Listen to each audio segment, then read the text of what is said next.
Te agradezco, Rodolfo, por la paciencia eh, que has tenido para con el trabajo y a los comentaristas por haber aceptado la tarea que les pedí. Yo tenía pensado un repaso por el trabajo, vamos a ver si lo podemos llegar a hacer, pero hoy a la mañana medio que di un looping y quería hacer unos comentarios básicamente más bien una explicación autobiográfica del nacimiento del tema y la génesis de por qué estos temas o con quién tenemos deuda, con quién los méritos que pueda tener el trabajo, a quién se los podemos atribuir, ¿no? Así por ahí los errores que bueno quedan a cargo mío y de amigo. Entonces, en ese orden de cosas, yo pienso que hay ya sea en el ámbito académico, en docencia y investigación, y en el ámbito profesional se entrelazan y se conjugan y definen un poco la temática que en definitiva va a ser la que venimos trabajando hace muchos años. Entonces, en el ámbito académico, en la docencia específicamente, tiene dos claras orígenes esta visión, estos temas, y una es una deuda con Horacio Pando en relación a la reflexión sobre la técnica, al impacto de la revolución industrial en nuestra cultura material, en el mundo de las herramientas y de las máquinas, de esos procesos vinculados. Y por otro lado, la cátedra de arquitectura industrial de Guillermo McIntosh, en donde fue el primer ámbito en que empezamos a trabajar con estos temas vinculados al patrimonio industrial, a la arquitectura industrial moderna,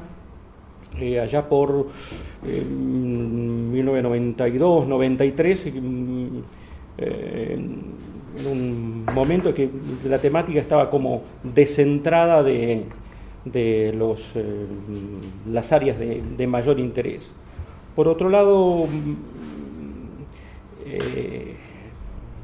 hay unas líneas de investigación que se dan en paralelo y se van encaballando, que es algún trabajo original con Daniel Javerson en el CEAU, vinculado a algunos edificios protoindustriales, si se quiere, y después el proyecto UBACIT de Carlos Gil Casasa, el equipo que habíamos formado con Marta Mirás, que yo me incorporaba como pasante, en relación a que era la arquitectura colonial sobreviviente en Buenos Aires, donde tomamos ciertos temas de metodología de relevamientos y análisis tipológico, y donde había empezado a detectar ciertos temas de procesos de transformación de áreas conventuales vinculados a establecimientos industriales o áreas de servicios asociadas.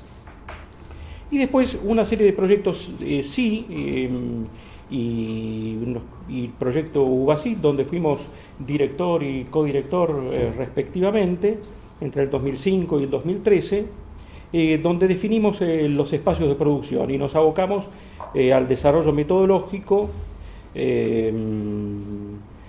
básicamente para el estudio de la arquitectura cervecera o la arquitectura para la industria cervecera y la metalmecánica. Y ahí nos encaballamos con los aportes de Marcelo, vinculados a su tesis de licenciatura y tesis de doctorado, ¿no? Los temas específicos de producción en la boca y las estrategias de mantenimiento en las infraestructuras vinculadas, ¿no? En las redes infraestructurales. Y por otro lado, un tema que siempre vino desarrollando en paralelo es en el ámbito profesional. Yo cuando ingreso al estudio de Guillermo McIntosh, mi primer trabajo justamente fue trabajar con una serie de maquetas de proveedores de salas de cocimiento. Así que fue yo decía, ¿qué son estos tachos? Estos tachos, hacían unas formidables maquetas de Siemens y Siger, que son los proveedores internacionales de equipamiento cervecero. Y después tuvimos un variado derrotero con distintos grados de responsabilidad en proyectos vinculados a cervecerías. La cervecería Quilmes con su sala de cocimiento, una especie de proyecto de revamping en el marco de una readecuación de producción en los 90, con la sala de cocimiento, recepción de granos y molienda. Un proyecto importante de allá hace unos 20 y pico de años. Y bueno, y hace poquito tiempo, recién había fallecido Guillermo, y bueno, después de muchos años hemos recibido unos llamados en el estudio y justamente, bueno, les desarrollamos una serie de proyectos, estudios para la recuperación del edificio emblemático, el edificio de 1890, del núcleo industrial patrimonial de la cervecería, que bueno quedó en proyecto nada más, sigue en esta duda. Así que bueno, un poco son estos intereses, estos experiencias académicas cruzadas con las tareas profesionales que nos fueron introduciendo en la problemática de la arquitectura cervecera, más allá de alguna que otra, ¿no? Zambullida adolescente en chops y vasos, ¿no? Algún abuso de ese tipo. Marcelo. Sí, bueno, efectivamente, a mí me tocó, digamos, por familia, estar ligado a la siderúrgica, específicamente al Company Town del barrio Somisa, de San Nicolás. Entonces crecí en ese ámbito y digamos que la escala industrial la incorporé desde chico, digamos, con mi papá como personal administrativo, pero también como visitante en algunas ocasiones en la misma siderúrgica. Y después ya, digamos, al elegir la carrera de estudios, es decir, la vía académica, terminé eligiendo antropología, pero no quería hacer una antropología del pasado remoto, sino quería una antropología urbana. Con lo cual decía, bueno, nuestra cultura es lo más importante.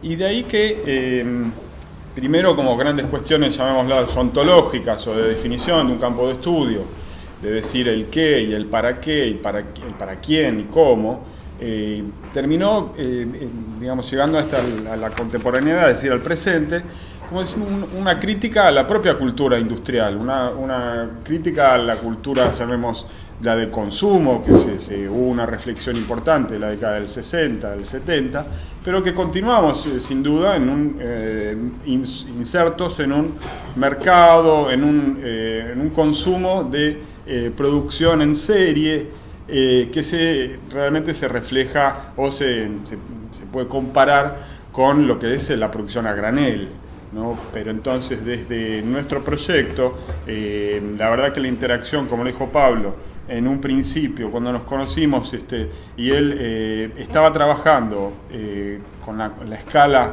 de los edificios eclesiásticos en la ciudad, como esa escala va a ser reemplazada por la industria prácticamente, y bueno, el casco histórico queda como esos grandes espacios. Pero entonces la pregunta es entonces, desde un punto de vista urbano, cómo es la forma urbana y de qué manera la industria pasa a ocupar una impronta muy importante, porque es dador de trabajo, porque, bueno, por la propia producción, por la infraestructura, y cómo eso llega entonces a producir las grandes metrópolis, ¿no? En definitiva. Esto, claro, en gran escala, después lo quisimos transportar a los casos específicos de investigación. Entonces, plantearnos una metodología por un lado, que sea bastante, digamos, búsqueda de certezas, en el sentido de una epistemología neopositivista. Digamos, tuvimos toda esa etapa, ¿no? Ahora estamos reflexionando nuevamente, ya habiendo pasado eso, es decir, es una post-reflexión, ¿no? Una post-modernidad la que estamos viendo, ¿no? Y en realidad cuestionándonos para qué sirven las ciudades si no se produce nada en ellas, ¿no? Entonces, desde ese punto de vista, a través de mi tesis doctoral, traté de desarrollar lo que son variables de medición de los cambios en la producción del suelo.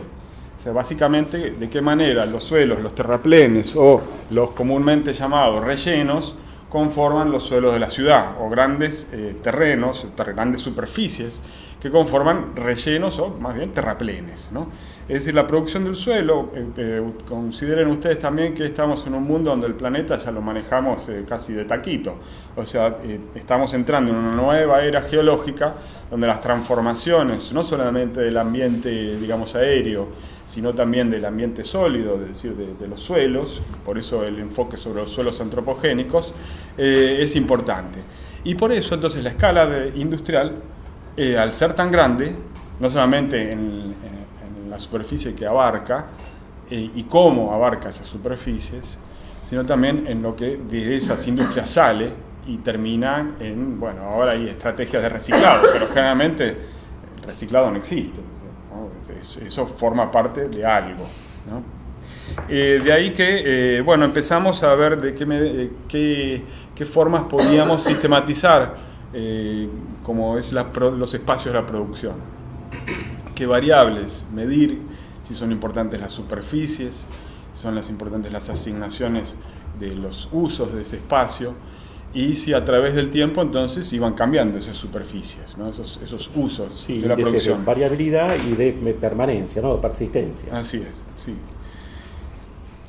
Bueno, primero agradezco la presencia y la invitación a participar de este evento. El trabajo es un trabajo muy completo y muy correcto en todo su armado, en toda su estructura.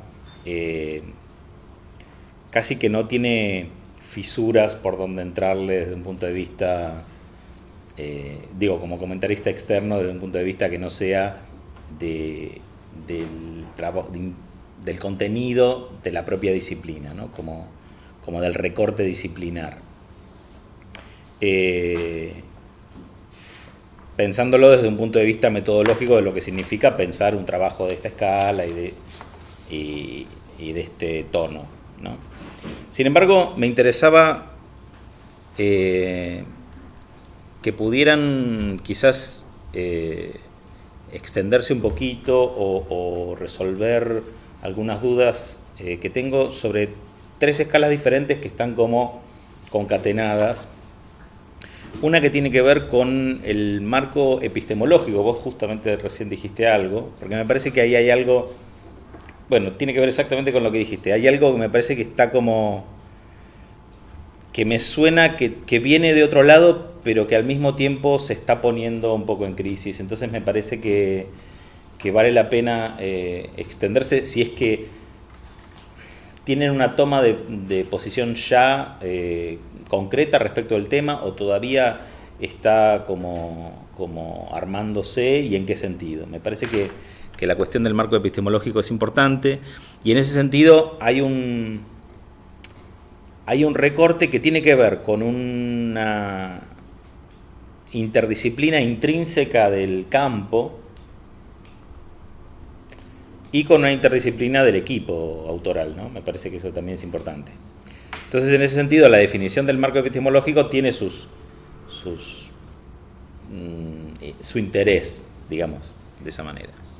Y después, por otro lado, en realidad, dentro de lo mismo, aparecen cuestiones muy específicas del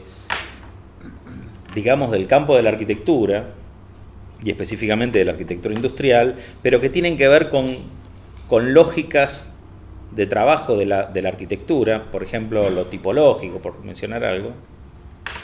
Y después aparecen cuestiones que tienen que ver con cosas que podríamos asociar a la historia de la producción y quizás incluso a la historia social por momentos, a la historia urbana social, y me parece que en ese contexto se tratan otros temas y se trabajan desde otras herramientas.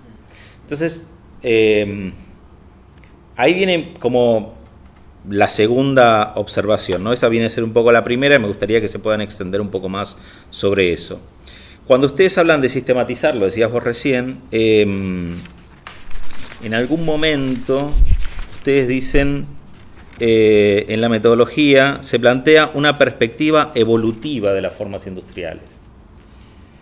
Y yo me preguntaba qué significaba esto de evolutivo, ¿no? O sea, ¿en qué sentido estas formas manifiestan una evolución, ¿no?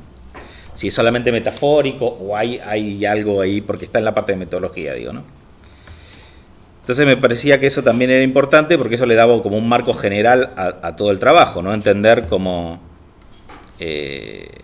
cierta cuestión casi incluso teleológica en algún punto respecto de la industria cervecera. Y después, en otra escala, de nuevo, quizás menor, a ver que lo encuentre porque lo había subrayado específicamente, ustedes plantean la construcción de un catálogo tipológico, ¿no? Que de alguna manera vuelve a ese core, a ese núcleo arquitectónico, pero me preguntaba hasta qué punto ese catálogo tipológico no puede integrar categorías que son extraarquitectónicas, desde el punto de vista de que esas tipologías sean definidas no solamente por lo que ya conocemos que es una tipología, desde Contremer de Kinsey o Durant o lo que sea, sino a partir de características que tienen que ver justamente con este tejido productivo en conexión con cuestiones incluso de la historia social, de la historia obrera, no sé, digo, porque ahí hay unas complejidades sí, que parten justamente de este marco interdisciplinar, que me parece que sería interesante que la tipología se redefina para dar cuenta de esas otras cosas y deje de ser arquitectónica en un sentido. No sé si a ver, ahí ya es incluso una pregunta. No sé si que sume complejidades para transformarse en algo que mezcla lo arquitectónico con otra cosa, o incluso deje de ser arquitectónica. La verdad que no lo sé. Pero me parece que en general es un desafío de este tipo de trabajos que apuntan a entender el patrimonio industrial. Porque justamente los espacios de la producción tienen lógicas y conexiones muy diferentes a los espacios del habitar, de la residencia, o a los espacios de la salud, entonces como hay implicancias ahí que me parece que casi que estarían exigiendo una redefinición de estas tres escalas, no sé. Bueno, para mí comentar un trabajo en particular de Pablo es como un desafío porque es un investigador con el que he trabajado y sé de lo meticuloso y obsesivo que es en sus trabajos. Bueno, vi con mucho agrado este avance que ha realizado y otros trabajos anteriores junto a Marcelo. Me parece, bueno, yo quería hacer algunos comentarios respecto al marco teórico del trabajo. Ya en su título plantean la relación entre arquitectura y arqueología. Yo creo que aquí estaría planteada casi una tríada entre arquitectura, arqueología e historia, en el enfoque más básico, si bien creo que el trabajo es básicamente pluridisciplinar. Me sorprendió esta entrada porque en un trabajo que yo voy a presentar dentro de 2 meses también hago la entrada arqueológica pero referida al paisaje, la arqueología del paisaje, y creo que bueno, que realmente arqueología e historia desde este tipo de abordaje confluyen en el análisis de fragmentos en el devenir histórico y que permite un poco ver lo social desde distintas vertientes. Me pareció leerlo que este trabajo también es arqueológico en el sentido de la arqueología del saber que plantea Michel Foucault, en el sentido de que de alguna manera creo que lo que ustedes están planteando aparece como, ¿no? Hay algo de eso, estuvieron en esa tónica, ¿no?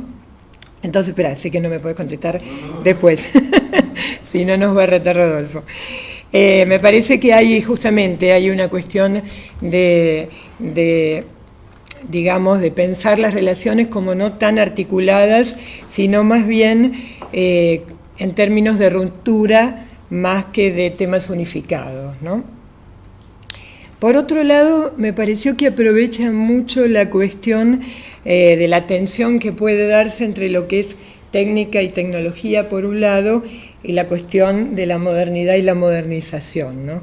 Creo que ahí hay como una tensión muy productiva para el análisis histórico, que ustedes lo tienen en cuenta al hablar de aplicaciones, procedimientos, recursos, instrumentos, operaciones, materiales y dispositivos técnicos. Bueno, otra de las relaciones dentro de lo muy teórico que me pareció era un poco el tema de Heidegger, ¿no? El famoso texto de la pregunta sobre la técnica. Me parece que, bueno, que un poco el desafío que él plantea en este texto es la técnica como un modo de salir del oculto, y que un poco salir del oculto contiene rutas imbricadas de un modo múltiple. Bueno, mi camino para salir del oculto respecto del análisis del trabajo, yo lo planteé en base a 4 aspectos que trataré de mencionar un poco brevemente.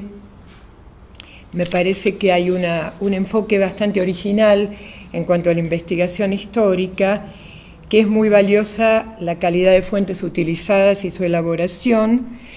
Como acá lo planteaba el colega, también me pareció que hay logros y incertidumbres en el terreno metodológico epistemológico, y me parece que en lo que es específicamente la revisión de la industria cervecera, el caso de Bieker en particular, me pareció muy interesante cómo aprovechan los nuevos datos y el estudio de los esquemas de fabricación. En cuanto al primer punto, lo que planteaba como originalidad, creo que ustedes, y bueno, yo conozco más que nada los trabajos de Pablo, discúlpame Marcelo, creo que Pablo viene trabajando un poco con esta idea de la teoría de las transformaciones, ¿no? Cómo a través de las transformaciones, en este caso, en la transformación del espacio doméstico en Fabril, hay como una cuestión muy interesante para indagar. Y creo que en la página 2 del trabajo, hablando del oculto que planteaba Heidegger, radican un poco las hipótesis ocultas. Creo que las preguntas que ustedes formulan en esa segunda página no están planteadas como hipótesis, pero de alguna manera lo son, ¿no? Y creo que también, algo que ya mencionó Pablo, lo voy a decir brevemente, que el trabajo un poco se expande de lo que es la investigación histórica en base a fuentes en particular, justamente por otros contenidos que ellos han realizado en términos de arquitectura industrial. En particular conozco más los trabajos de Pablo, con lo que tiene que ver con la cátedra, los contenidos para la enseñanza, en la cátedra de nuestro recordado Guillermo Mackintosh, y también por el trabajo profesional, ¿no? Creo que probablemente el trabajo de proyecto que ustedes han hecho, por ejemplo, los puentes sobre la Panamericana, que logran un proyecto paisajístico muy interesante en esos escenarios de la velocidad, estos paisajes de la velocidad como es la Panamericana. Creo que, bueno, toda esa lógica proyectual también contribuye al análisis fino del trabajo. En cuanto a la calidad de las fuentes utilizadas, bueno, me parece que trabajan con un conjunto diverso de fuentes primarias que se evidencian en el desarrollo del trabajo, y también en el anexo lo que es las imágenes que incorporaron al trabajo de fotografías, dibujos, el anuario, planos, etcétera. Y también me parece que en el apartado donde ustedes estudian el estado del arte, bueno, me parece que hay también una enumeración muy cuidadosa de los trabajos previos, ¿no? Si puedo agregar algo a este terreno, ustedes hablan de la escala sudamericana de los trabajos sobre el tema. Brasil, Chile y Perú mencionan ustedes. Puedo mencionar, probablemente lo conocen, pero bueno, el caso de la cervecería Bavaria en Bogotá, porque, bueno, es un tema estudiado dentro de los colegas colombianos. También en la actualidad eso forma parte de lo que es el Parque Bavaria en la zona internacional de Bogotá, cerca del centro histórico, en un área muy, muy interesante donde están las obras de Salmona y la Plaza de Toros.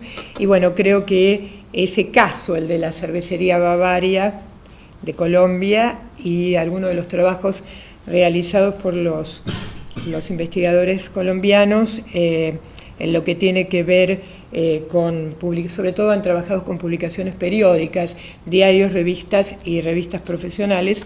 Bueno, es un caso interesante que pueden tener en cuenta.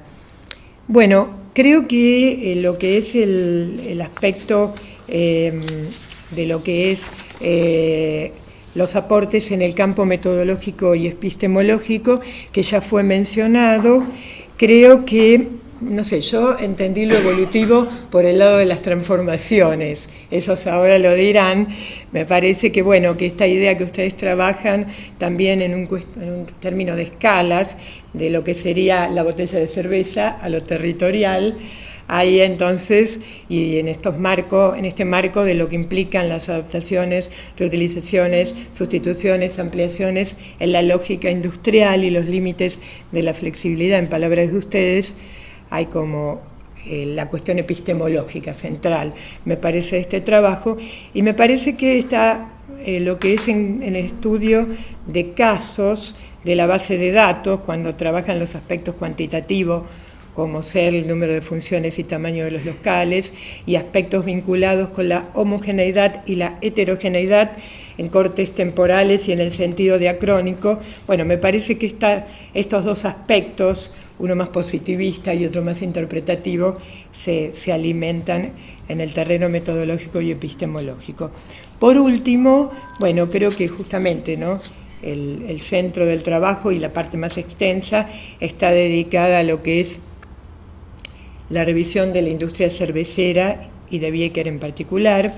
Me parece que acuerdo con las periodizaciones utilizadas por ustedes, en el caso de la industria cervecera, estas 4 etapas que definen en base a localizaciones y edificios, y en el caso de Bieker en particular, bueno, también me parece que, digamos, por lo menos desde mi humilde punto de vista, acuerdo con las periodizaciones cuando surgen específicamente del estudio, del objeto de estudio, digamos, y me parece que, bueno, ustedes toman la más antigua, lo tengo acá un especialista en el área de Retiro, bueno, una en el área del vecino apodado Miserere, el área de Valvanera, otra vinculada al área de Retiro.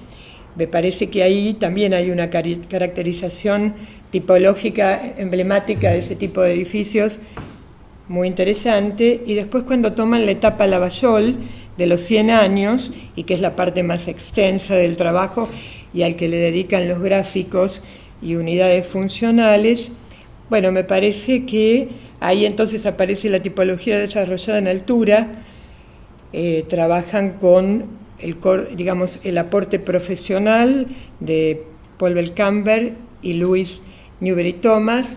Como detección me parece importante lo que aportan al conocimiento del trabajo de estos arquitectos, y el trabajo sobre los 40 planos estudiados de la etapa donde interviene este ingeniero Witt. Ahí abren un poco, me parece que hacen un trabajo muy arqueológico en el sentido de enfocar el caso. Ahí lo abren un poco a la relación con otras obras fabriles del periodo y a obras en Lomas de Zamora, como la referencia a la municipalidad de Lomas de Zamora. Y como yo nací en Lomas y Pablo es lomense, me pregunto si están detectando una arquitectura lomense. Bien, entonces, bueno, cerrando, me parece que, bueno, justamente creo que ahí en ese estudio pormenorizado y muy, muy detallado de esas lógicas industriales de fabricación y de materialización de arquitectura es donde está, digamos, el centro del trabajo, el gran aporte. Y me quedan algunas preguntas para plantear, justamente que complementan un poco lo que dije anteriormente. Yo creo que ustedes vienen trabajando sobre todo con casos. Me vino a la mano otro trabajo que presentaron en La Plata que se llamaba algo así como La Gran Espuma, sobre espacios fabriles vinculados con la industria cervecera. Bueno, yo me preguntaba si, bueno, ya que enfocan tanto el árbol, si quizás abriendo un poco al bosque podríamos insertar esta arquitectura fabril en lo que es la modernidad y la protomodernidad local, algunas comparaciones en ese sentido. Después, respecto a la especificidad de la organización productiva, que es un campo que han explorado particularmente, creo que ahí hay un tema vinculado a la materialidad de los espacios y la flexibilidad del espacio fabril, que me pareció muy interesante para seguir indagando. Y en términos de sustentabilidad, me preguntaba qué podría preguntarnos en esos términos el rol de esta arquitectura, digamos en referencia a los espacios donde conviven trabajadores y máquinas, ¿no? Pensaba un poco en Vladimiro Acosta y todo el tema de sustentabilidad planteado en esos términos, no tanto la sustentabilidad como la planteamos hoy, ¿no? Sino como la planteó el movimiento moderno en las décadas del 40, 50. Bueno, creo que como dije, me parece que también, creo que coincido con Rodrigo, que el aporte del trabajo está en la complejidad del problema planteado y sus distintas facetas, y en la interpretación de los matices, digamos, de lo que tiene que ver con las condiciones socioculturales y los espacios fabriles. Así que bueno, hasta ahí lo que puedo decir. Solo 2 o 3 observaciones complementarias a lo que se comentó aquí. Me llamó la atención la calidad de las fuentes, como ya se dijo, pero también de las ilustraciones. Me parecieron un buen trabajo de investigación el que hicieron para conseguir los planos y las fotos, que me imagino no son fáciles de conseguir, sobre todo porque las cosas se pierden en Buenos Aires, ¿no? Y es difícil recuperarlas, ¿no? Luego tengo una consulta que en el texto me parece que yo por lo menos no lo advertí. ¿Cómo fue el proyecto Lomas de Zamora de un barrio industrial, ¿no? Company Town? Y si ustedes consideran que esto se concretó, digamos, si este era el proyecto, se concretó a partir de la Bieker, digamos, ¿no? ¿Cuál es la opinión de ustedes al respecto? Esto quería consultar. Bueno. No, yo completando a los comentaristas, me parece muy importante para entender el espacio de trabajo, no solo analizarlo desde lo espacial arquitectónico, sino justamente como es un espacio de trabajo, intervienen los hombres e intervienen la técnica a través de la maquinaria, a través de la tecnología. Y sobre todo en el caso de la cervecería, porque la cerveza no era una producción que se hacía en el país. Por lo tanto, inicialmente, por eso creo que es la periodización, era importada la cerveza y lo que se hacía de alguna manera era comercializar con una cerveza importada. Después llegan aquellos que conocían ya el proceso de producción de cerveza, o sea, los que tenían el know-how, pero claro, ellos necesitaban también formar gente, con lo cual, en el caso de Bieker, él venía de una familia de cerveceros. En el caso de Bember, no. Por lo tanto, encontramos que ya para 1876 y 77 es el gobierno que a través de un impuesto restringe el ingreso de cerveza. se cobra mucho más el impuesto y eso hace que la producción empiece a hacerse en Buenos Aires. Y la necesidad, por otra parte, de traer obreros que supieran trabajar la cerveza. Sobre todo porque, primero, que no había malta y no había lúpulo, que había que importarlo. Con lo cual vamos a ver que interviene una serie de variables fuera de lo arquitectónico que van a condicionar. ¿Por qué? Porque va necesario, inicialmente va a ser un proceso artesanal, pero posteriormente ya va a ser un proceso industrial, donde es necesario no solo la producción, sino también la logística. De allí las ubicaciones, dónde van a pasar, sobre todo, y es fundamental, el 93% de la base de la cerveza es el agua, la calidad del agua. Entonces, yo voy a hacer algunas preguntas, que son las que me interesan, algunas observaciones como las que he planteado y algunos anuncios. Mis preguntas son, por ejemplo, si se ha detectado por qué la localización, por ejemplo, de las dos primeras casas, que supongo que eran las casas de Bieker, porque cuando era él el único que conocía el proceso industrial, para formar a sus obreros necesitaba estar cerca, que esa es la técnica que van a tener en general también los Bember. Bember no sabía el proceso, pero tenía a su medio hermano, Heimdall, que sí conocía, por eso va a ser el ingeniero técnico. Eso es una pregunta, la calidad del agua, porque cuando van a Lavallol, sí hay un estudio sobre la calidad del agua, por eso se establecen en Lavallol. Por otro lado, una observación es que muchas veces cuando se hace el estado de la cuestión, se ve todo lo que se hace afuera, pero muy pocas veces se ve lo que se hace en el Instituto de Arte Americano, en las reuniones de crítica. Ustedes saben que hace 30 años que yo vengo trabajando del tema de fábricas. Por lo tanto, me parece una ausencia que en ningún momento se haya consultado aquellos trabajos que están acá en el instituto, sobre todo habiendo trabajado el tema de cervecerías. Está bien que yo lo enfoco desde las Company Town, pero me parece que el estudio también aporta, ¿no es cierto? Y lo que anuncio es que quería comentarles que en marzo pudimos firmar un convenio específico con la Universidad de Padova para justamente hacer trabajos de investigación sobre el patrimonio industrial, porque justamente, como comentan los autores, ha sido un patrimonio bastante descuidado, donde no se le ha dado el valor que tiene, sobre todo teniendo en cuenta que la industria fue el promotor de la construcción de ciudad y el traer trabajadores de diferentes nacionalidades que son los que conformaron nuestra sociedad. Nada más, gracias.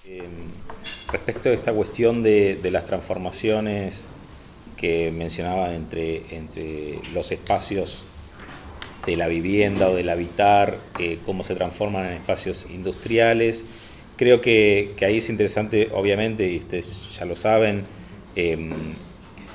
las transformaciones siguientes, ¿no? Cómo los espacios industriales también van mutando en otras cosas, y ahí me parecía interesante, no recuerdo haberlo leído, pero quizás está, pero si no, saber si lo conocen, el ejemplo de la Kulturbrauerei en Berlín, que es un ejemplo de una fábrica de cerveza justamente, que está transformada en centro cultural, que todavía están los tachos ahí, es un ejemplo muy interesante porque es la lógica de cómo continúan esas transformaciones y cómo integran nuevos usos y creo que tiene mucho que ver con algo que planteaba Marta, que es la flexibilidad de esos espacios. Pero bueno, como un comentario nada más. Digamos, yo estoy de acuerdo en que han trabajado realmente mucho, digamos que se nota como que han trabajado prolijamente estas conjuntos industriales que fue teniendo la empresa. Y también tuve como dudas, porque bueno, no es mi rubro específico, digamos, pero me surgieron dudas que un poco lo plasma ella cuando habla del tema, por ejemplo, económico, ¿no? O sea, yo la pregunta que me hacía, sin saber lo que ella estaba mencionando, era si ustedes tenían en cuenta, por ejemplo, momentos en que tal vez hay insumos que cuando ustedes hablan del desarrollo, de cómo la fábrica crece o toma de importancia unos sectores y otros, en ciertos momentos que probablemente se sustituyan importaciones de algún tipo, o sea, las modificaciones económicas básicamente, que no, esa era una de las dudas. Y después, en realidad, esto ya no tiene que ver con el trabajo, o sea, yo lo considero un excelente trabajo, digamos, y ya sin tener que ver con el trabajo, pero aprovechando que están todos los que estamos acá, quería decirles del riesgo que en este momento corre todo un área que fue de las primeras áreas industriales, que es la costa del Riachuelo, de la costa norte del Riachuelo, en función de la propuesta de los nuevos códigos urbanísticos y de edificación que propone la construcción de torres que continuaría en Puerto Madero. Lo digo por si alguien no lo sabe, y este es el momento de intervenir a fin de plantear peros, porque si no vamos a perder ese área para siempre, ¿no? Bueno, con respecto a lo que comentabas, Rodrigo, sí, efectivamente hay, después retomo algunas palabras de Marta. Tiene que ver con un replanteo de ciertas, de esta hipótesis de reconfiguraciones y transformaciones y cambios y saltos, vinculada, es decir, vinculado la tipología que estaba atada, ¿no? Vinculado directamente a las transformaciones técnicas, a variables económicas o de coyuntura económica, ¿no? A cuestiones accesorias arquitectónicas o ediciones corporativas, de representación corporativa. Y bueno, estamos reformulando esta que podrían llamar la teoría de la transformación o del cambio, y vinculado a un proceso que no empezamos o que está en desarrollo, que es el de sistematización tipológica. No, porque ahí hay varios tipos, no era el objetivo del trabajo, ¿no? Pero entrar en la definición, que es otra instancia, que es la que nos está esperando. Tuvimos algunos avances, que es en la descripción de esos tipológicas de esos espacios. En cuáles de esos espacios impactan los cambios y de qué forma. No, pero sintéticamente nosotros podemos decir, hablar de los espacios contenedores y de los edificios de proceso, ¿no? Que con todo un gradiente variable de grados de adaptación. El edificio proceso, ¿no? Es el edificio máquina, es el que tiene, sería una piel, es el grado, está reducido al grado cero de la arquitectura, y en su otro extremo el edificio contenedor. Dentro de esa lógica se van a dar, o de estas flexibilidades tipológicas, se van a dar los distintos gradientes espaciales o los distintos tipos de espacios que tenemos en un complejo industrial, sin entrar en detalles de los espacios, en los espacios no anexos a lo industrial, ¿no? Como puede ser los servicios y los espacios de vivienda, ¿no? Los espacios no estrictamente industriales. ¿Puedo hacer un comentario? Sí. Sí, creo que un poco estamos presos de la epistemología de la fuente. Uh-huh. Acá, la fuente, los planos, o sea, es una crítica de planos, si queremos, en cierta forma, ¿no? Y la tipología como herramienta, ¿no? Obviamente, que no es que sea así, pero si no, usamos la herramienta para llegar a... Y que después se readapta o se reconvierte, en definitiva. Eso en relación a tu comentario. Eso era cuestión de un continuo, es el proceso que tenemos ahora, ¿no? Que es la vuelta sobre el marco teórico y el proceso de sistematización tipológica o sistematización de esta teoría del cambio, de las transformaciones.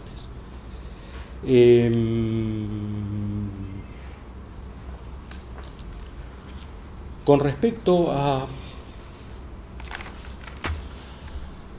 Ahora medio sobre lo que comentabas,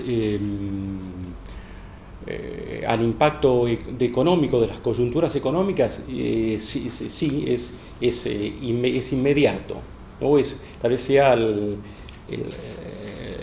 arquitectura para la industria tiene muy poca inercia con respecto al cambio económico, y se ve claramente en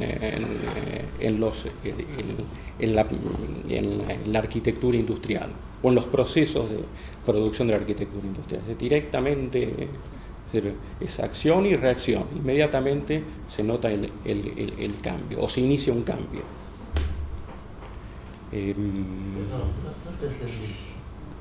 Y el tema es ante una acción de un cambio en una política económica o una aplicación de determinada práctica impositiva, como comentaba Marta, el impacto en la industria es inmediato, no tiene inercia. Entonces va a haber inmediatamente una reacción, que será una relocalización, un abandono, y eso dependerá de cuánto dure esa política económica instalada. Será una relocalización, una desafectación industrial, una reconversión, tendrá distintas características, permanentes, pasajeras o permanentes o pasajeras. Claro, creo que eso también va a la reflexión sobre el campo interdisciplinario, o hoy podríamos llamar también transdisciplinario, en cuanto a que es verdad, tiene que estar historia obrera está totalmente ausente de este trabajo, es verdad, no están, ni siquiera podemos identificar a los autores, de los dibujantes, es decir, no están, es casi como fuentes anónimas en ese sentido. Pero también un trabajo con un economista o con un ingeniero industrial también sería fantástico. Sí, esto también es un poco la génesis o de qué se trataba el proyecto al estar radicado en el Instituto Norteamericano durante un tiempo, cómo fue seleccionado un concurso de jóvenes investigadores.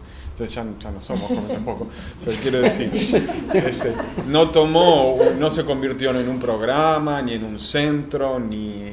Hemos interactuado realmente, y muy interesante, la colaboración con el ámbito de Olavarría, donde está el grupo de antropología y arqueología industrial. Hemos hecho seminarios conjuntos, participando también con la Universidad de Padua, como se mencionó, y un poco la revisión a propósito también de lo que se define como patrimonio industrial. Saben, la carta de Nizhny Tagil estipula también unas definiciones muy rígidas sobre qué es el patrimonio industrial. Y realmente trabajando en el Riachuelo me encontré con la arquitecta María Descole, que está en la Universidad de Avellaneda, y su definición de todos aquellos saberes del quehacer, que incluyen también el conocimiento del picaporte, de la puerta, del horno, de la vivienda, del espacio de vida. Son esos saberes, tal vez, no sé si Foucaultianos, porque a su vez todos estos mismos espacios después pasaron a ser las torres de vigilancia durante la dictadura militar. Así que las torretas están convertidas, los tanques de agua son torretas en el Riachuelo, y hoy están demoliendo la fábrica de fabricaciones militares en Fiorito. Al mismo tiempo que, por ejemplo, sobre Campomar se perdieron todos los planos, no hay ningún tipo de registro, y tanto en una comunidad como en la otra, quiero decir, en Valentín Alsina como en Fiorito, están las comunidades que no, están desesperadas porque no tienen certeza de nada. La hipótesis que se maneja todos los días es que en los hornos se quemaba gente, y todos los obreros desaparecidos que hay, ¿dónde están? Es decir, ¿dónde están los subsuelos, todos estos espacios que no tenemos acceso a entrar, porque a su vez tampoco no toma causa judicial, no hay no hay una base de conocimiento, llamémoslo, ni en la justicia ni en la sociedad, sobre la importancia de estos espacios, ¿no? Entonces estas relaciones de la producción que establecen entre la gente, primeramente para obviamente sacar ganancia, ¿no? Porque detrás está todo esto, está el beneficio de la producción, y si es en serie mejor, ¿no? Pues hay más ganancia. Entonces detrás también está, por eso hablaba de ontología, del uso que hacemos en nuestra vida, ¿no? En cómo compartimos estos espacios, o paisajes más rápidos, más veloces, menos veloces, pero que están ahí, y que el reloj siempre estuvo en la fábrica, ¿no? Entonces, por ahí la reflexión puede ser también para hacia otro punta, es el caso de Bacena, donde bueno, a través del Centro de Arqueología Urbana se publicó también un libro, y bueno, todo lo que eso incumbe. Si me dejas por ahí repaso, termino sí, por acá, sí. listo. Sobre el recorte epistemológico, un poco estuvimos reflexionando. Sí, efectivamente, dejar de hablar de arquitectura o de arqueología industrial y redefinir la cuestión, yo creo que es fundamental, porque tampoco es cosa de hablar de patrimonio, o es difícil encontrar casos, ¿no? Encontrar, por un lado, ahora últimamente hay un grupo muy grande trabajando sobre la producción de taninos en Santa Fe, y donde, claro, todo pasado ha sido mejor. Entonces, donde estaba el patrón, y justamente es un tema que trabajó mucho Marta, el tema del jefe, del padre de la fábrica, donde, bueno, la barría en Loma Negra es paradójico, porque uno va a visitar la tumba de don Alfredo y está vacía, lo sacaron de ahí. O sea, uno llega al punto más alto y no está, y en cambio llega a Puerto Madero y está el Museo de Arte de la producción, pagado con la producción de todos los obreros de la barría. Pero acá es de Amalita el museo, ¿no? Es el otro extremo de la interpretación.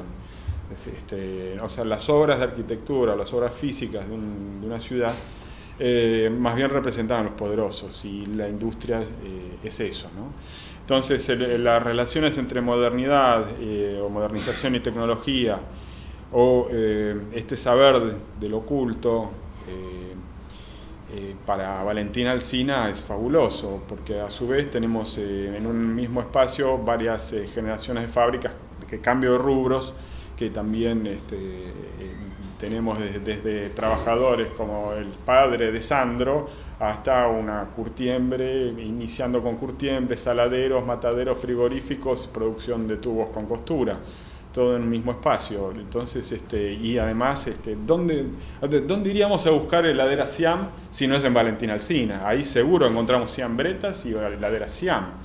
En el resto del país, por ahí hay algún lugar, un local que se especializa en modernizar heladeras, pero después donde van a estar es ahí. Entonces el conocimiento del saber qué hacer está en esos espacios.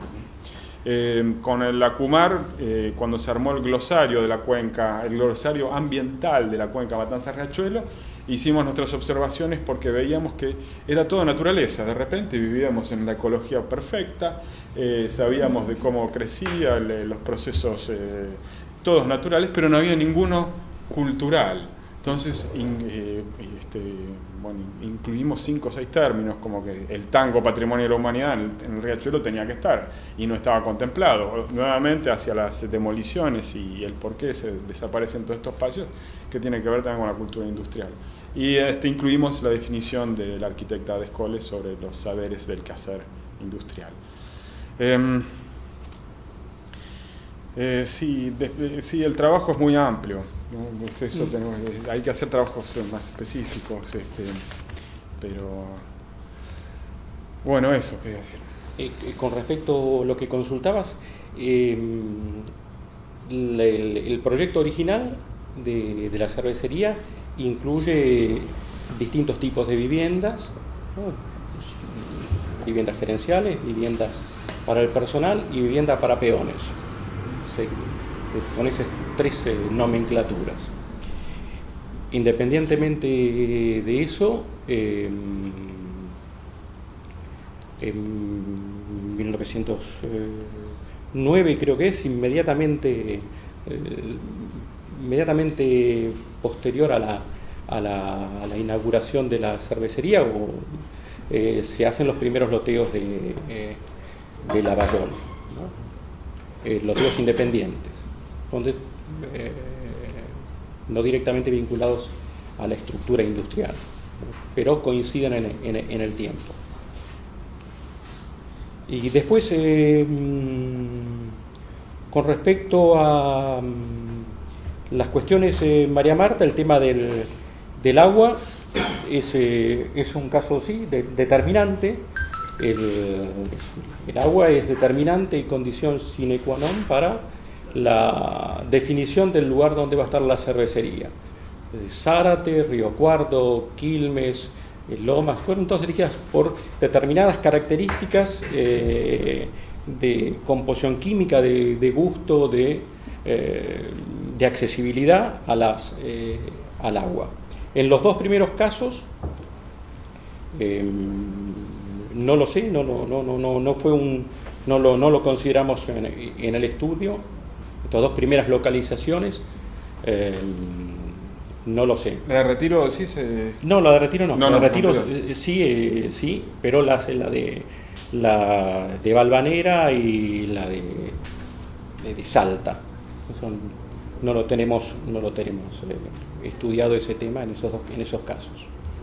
Una observación, no solo en tema de consumo de agua, sino también en la logística, de la importación de malta, importación de lúpulo. Entonces también ver si las localizaciones estaban en lugares estratégicos donde venían del puerto y cómo del puerto llevaban las localizaciones. Si lees con detenimiento el trabajo, vas a ver que hacemos referencia a la cuestión determinante de la localización de Quilmes es la vinculación con los centros de transporte. Caso de Retiro, donde tiene accesibilidad de agua, de las vías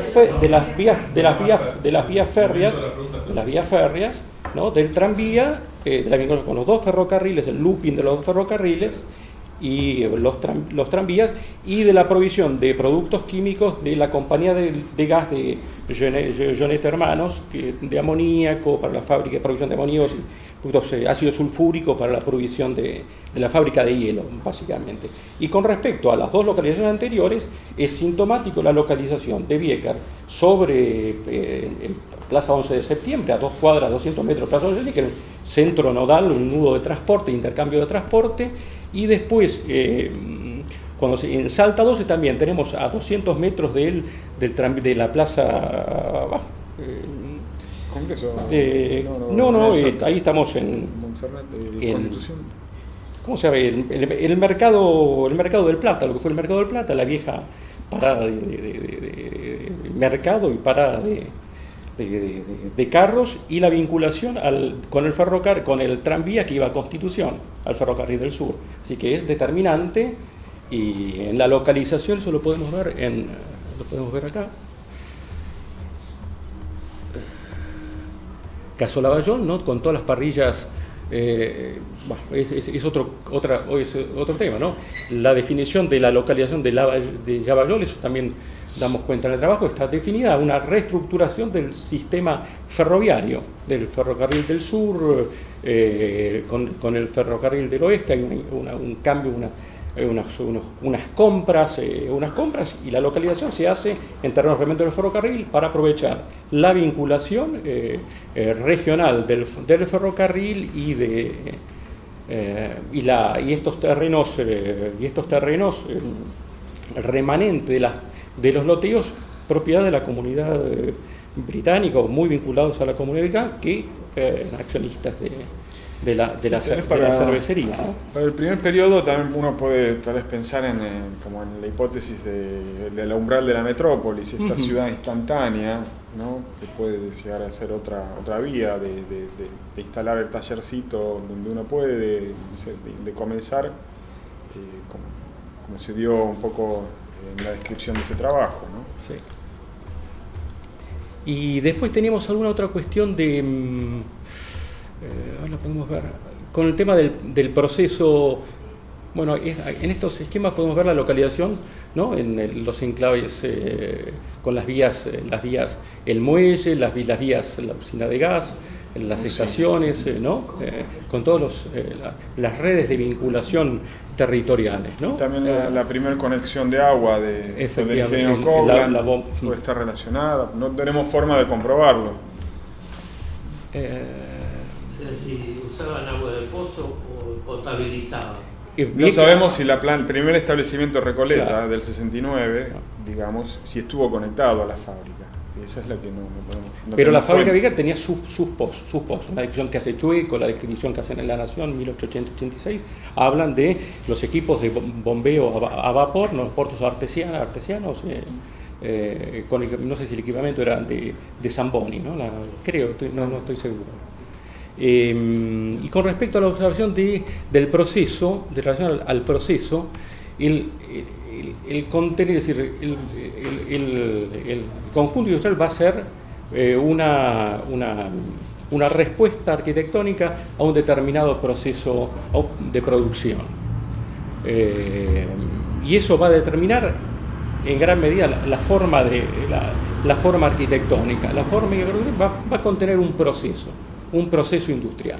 Y eso es determinante en la conformación morfológica y la forma urbana que va a tener ese en constante tensión con el proceso interno y el sistema y redes de distribución.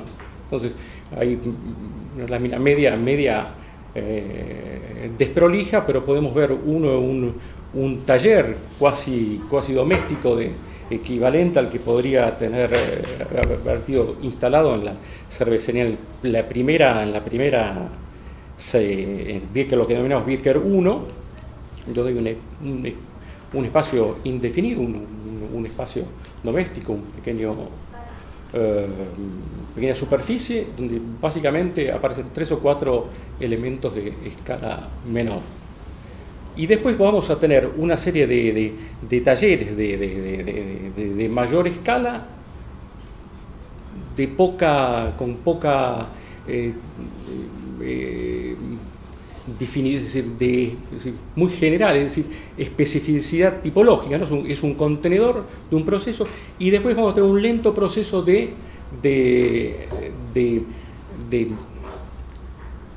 generación de diversas formas que se van a terminar constituyendo emblemáticas en los años, a partir de 1890.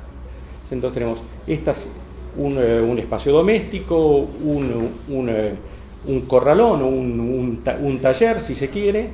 Después una sucesión de naves que van a ir conteniendo un proceso, la maltería, la recepción de granos, maltería, la sala de cocimiento, el enfriamiento del reposo y los sótanos. En esta primera instancia, los sótanos, ya sean los de germinación de la maltería como los sótanos de enfriamiento y fermentación, van a estar en el subsuelo. Y eso se va a mantener en la primera etapa de Beeker. Y a partir de 1880 va a empezar a consolidarse el primer estadio, que es el sótano, que va a ser el sótano en altura. Entonces ya es un edificio que va a liberar a la planta para un crecimiento ilimitado, sin necesidad de sótano, ¿no? Entonces, a partir de 1800, por eso era entonces, volviendo, la arquitectura industrial, la forma sigue al proceso, si se quiere, ¿no? Volviendo a esa vieja. Y con respecto a la falta de comentarios o cita de tus trabajos, Marta, es realmente porque nosotros nos enfocamos en los procesos productivos y no tocamos en esta instancia cuestiones de la vivienda en la fábrica, que es la especialidad tuya, si se quiere. No sé si tenemos alguna otra cosita que me haya quedado. Bueno, y después el tema de la utilización postindustrial de los artefactos, sí, hay como distintos abordajes, y justamente hay en los últimos años, Stella Artois, después de muchos años de abandono, La cervecería Quilmes está viendo formas de readecuarse, sí, con programas postindustriales o si se quiere. ¿Alguien gustó puedo decirlo?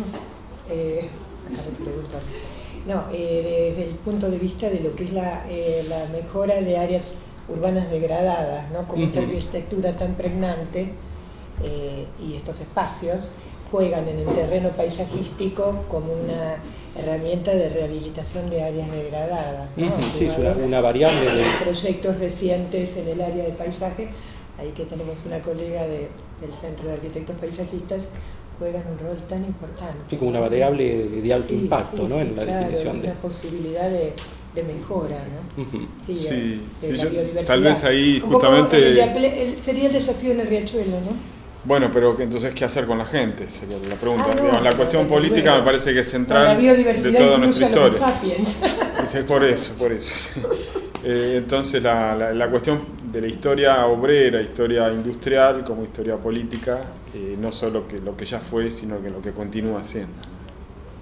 Sí. No, una cuestioncita para cerrar, con respecto a los cerveceros. Nosotros hicimos un reto. Bieker no fue el primero, sino que se da hay una primera etapa que básicamente es de fraccionamiento de cerveza, que se da hasta los años 1840, que va a continuar hasta que definitivamente desaparece en una escala muy menor. Esos edificios básicamente eran talleres de fraccionamiento de la cerveza importada, muchos de ellos ubicados en el área de Retiro. Daniel tiene la hipótesis de la reutilización de estos sótanos vinculados a la compañía de Indias, a las compañías. Y por otro lado, hacia 1830-40 vamos a tener, básicamente en inglés, es esto de presencia británica, irlandeses, ingleses, estos primeros emprendimientos cerveceros. Después tenemos los franceses, alemanes o alsacianos, italianos y suizos. Nosotros rastreamos en los censos 7 u 8 cervecerías, y con la composición de cada uno de los y nacionalidades de cada uno de los obreros. Entonces, italianos también en menor escala, luego Marcino, y estas cervecerías van a coexistir con las primeras dos etapas de Biekert, ¿no? Entre 1830 aproximadamente, por un poquito antes, y 1890. 1890, con la fundación de la cervecería Quilmes, la cervecería argentina, es como que desestabiliza el mercado. Se va a reconvertir la cervecería Biekert después de la venta, cuando sale del negocio Biekert, localizándose en Lavallol, nuevamente vinculada a capitales británicos, ¿no? Entonces, estas pequeñas cervecerías alsacianas, uno de ellos, los primeros, es la familia Dill y Klappenbach, que nos eran bastante anteriores. Todavía no tenemos, que son alsacianos también, de la misma zona de Biekert, pero van a ser un poquitito más.